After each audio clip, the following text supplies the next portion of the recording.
মাছের তো অনেক রকমের রেসিপি আমরা খেয়েছি, তার মধ্যে অন্যতম একটি রেসিপি হলো দই কাতলা। এই দই কাতলা আপনারা সাদা ভাত কিংবা পোলাওর সঙ্গে তো খুব বেশি ভালো লাগে। তো আজকে আমি কিভাবে বানালাম আর দই কাতলা কিভাবে বানাবেন সেই সহজ রেসিপিটা শেয়ার করব।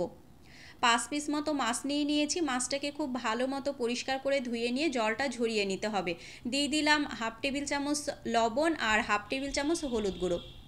এবার মাছের গায়ে লবণ আর হলুদ গুঁড়োটাকে খুব সুন্দর মতো মিশিয়ে নিতে হবে।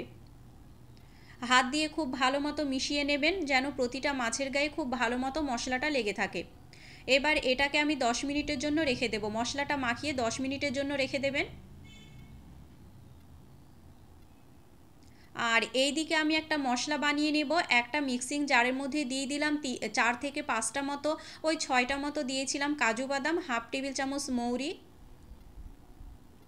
হাফ টেবিল চামচ মৌরি দিলেই হয়ে যাবে। দিয়েছিলাম হাফ টেবিল চামচ মৌরি আর 1 টেবিল চামচ পোস্তদানা। সামান্য একটু জল দিয়ে 5 মিনিট ভিজিয়ে রেখে এটাকে খুব সুন্দর মতো পেস্ট করে নিতে হবে। এবার আমি মাছটাকে ভেজে নেব। একটা কড়াইয়ে দিয়ে দিলাম, কড়াইটাকে খুব ভালো মতো গরম করে নিয়ে পরিমাণ মতো দিয়ে দিলাম সর্ষের তেল। তেলটাকে কিন্তু খুব ভালো মতো গরম করে নিতে হবে। এবার মাছগুলোকে খুব সুন্দর মতো করে ভেজে নেব। তবে বেশি কড়া করে ভাজার প্রয়োজন নেই, বেশি কড়া করে ভাজলে কিন্তু একদমই খেতে ভালো লাগবে না মাছটা। আমি অল্প একটু ভেজে নেব। আর দই কাতলার মাছ কিন্তু একটু কমই ভাজতে হয়, বেশি কড়া করে ভাজলে কিন্তু খেতে একদমই ভালো লাগবে না। দেখুন আমি কিন্তু মাছগুলো ভেজে নিয়েছি। এবার মাছগুলো তুলে নেব। এই দই কাতলা বানানো যেমন সহজ, খেতে কিন্তু দুর্দান্ত লাগে। আপনারা একবার হলো আমার রেসিপি ফলো করে বানিয়ে নিতে পারেন। এবার আমি ওই তেলেই দিয়ে দেব ফোড়ন। দিয়ে দিলাম 2 থেকে 3টে মতো শুকনো লঙ্কা, লঙ্কাটাকে আমি ফাটিয়ে দিয়েছিলাম। আর এলাচ দিয়ে দেব 3টে মতো। এলাচ আর শুকনো লঙ্কাটাকে খুব সামান্য একটু ভেজে নিতে হবে যতক্ষণ না সুন্দর একটা ফ্লেভার আসে। খুব অল্প পরিমাণে ভেজে নিয়ে দিয়ে দেব পেঁয়াজ বাটা। একটা বড় সাইজের পেঁয়াজকে আমি বেটে নিয়েছি। এবার পেঁয়াজটাকে খুব সুন্দর মতো করে তেলের সঙ্গে কষিয়ে নিতে হবে। ওই 1 থেকে 2 মিনিট মতো কষিয়ে নিলেই হয়ে যাবে। আমি 1 থেকে 2 মিনিট মতো কষিয়ে নিয়েছি। একটু কষানোর পর দিয়ে দেব আদা রসুন আর কাঁচা লঙ্কা বাটা। সমস্ত কিছুকে আমি খুব সুন্দর মতো করে বেটে নিয়েছিলাম। এবার এই মশলাটাকেও আমি খুব ভালো মতো কষিয়ে নেব। 1 থেকে 2 মিনিট, মানে ওই 2 মিনিট মতো কষালেই হয়ে যাবে। দেখুন ওপরে তেলটা না আসা পর্যন্ত কিন্তু আমি কষিয়ে নিয়েছি। এবার কয়েকটা আমি গুঁড়ো মশলা দিয়ে দেব। দিয়ে দিলাম হাফ টেবিল চামচ জিরের গুঁড়ো, হাফ টেবিল চামচ ধনিয়া গুঁড়ো, আর দিয়ে দেব হাফ টেবিল চামচ হলুদ গুঁড়ো। আর এখানে দিয়েছিলাম টেস্ট অনুযায়ী লবণ।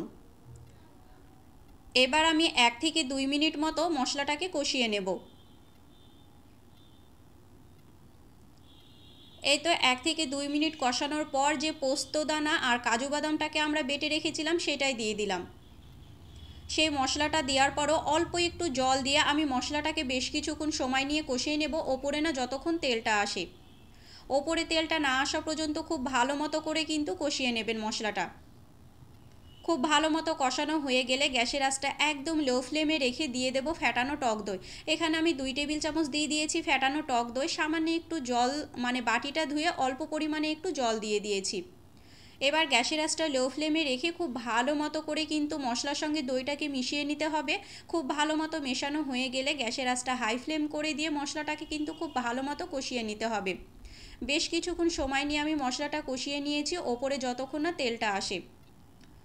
এবার দিয়ে দিলাম অল্প পরিমাণে একটু চিনি। চিনিটা দিলে কিন্তু টেস্টটা খুব ভালো আসে। ব্যাস, আমার কিন্তু আর কোনো মশলাই লাগবে না। এবার জাস্ট মশলাটাকে খুব সুন্দর মতো করে কষিয়ে নিতে হবে। মশলাটা ওপরে তেল না আসা পর্যন্ত কষিয়ে নেওয়ার পর দিয়ে দিলাম পরিমাণ মতো জল। জলের পরিমাণ কিন্তু একদমই কম রাখবেন, যেহেতু এটা বেশি ঝোল হবে না, একটু গ্রেভি গ্রেভি খেতে ভালো লাগে। এবার ঝোলটা যখন খুব ভালো মতো ফুটে আসবে এক এক করে ভেজে রাখা মাছগুলো দিয়ে দেব। দই কাতলা বানানো যেমন সহজ, খেতে কিন্তু দুর্দান্ত লাগে। সাদা ভাত কিংবা পোলাওর সঙ্গে তো দারুণ লাগে। আপনারা বাড়িতে একবার হলেও ট্রাই করতে পারেন। নতুন একটা নতুনত্ব কিছু মাছের ফ্লেভার পাবেন আর খেতেও ভালো লাগবে। 7 থেকে 8 মিনিট ফোটানোর পর এই তো গ্যাসের আঁচটা লো ফ্লেমে রেখে ওপর দিয়ে দিয়ে দিলাম কয়েকটা চেরা কাঁচা লঙ্কা আর ধনিয়া পাতা কুচি। খুব ভালো মতো মিশিয়ে নেব।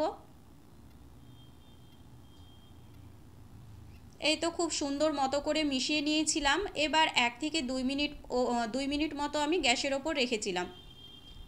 রেখে এই তো নামিয়ে নেব। আমার কিন্তু দই কাতলা একদম রেডি। এটা দেখতে যতটা সুন্দর, খেতেও কিন্তু ভীষণ টেস্টি হয়। আপনারা বাড়িতে একবার হলেও বানিয়ে নিতে পারেন। দেখুন দেখতেই কত লোভনীয় লাগছে না, খেতেও কিন্তু দুর্দান্ত টেস্ট হয়। রেসিপিটা কেমন লাগলো কমেন্ট করে জানাতে একদমই ভুলবেন না। ভালো লাগলে লাইক শেয়ার করতে কিন্তু ভুলবেন না। আর বাড়িতে বানালে আমাকে কমেন্ট করে জানাতে ভুলবেন না কেমন হয়েছিল।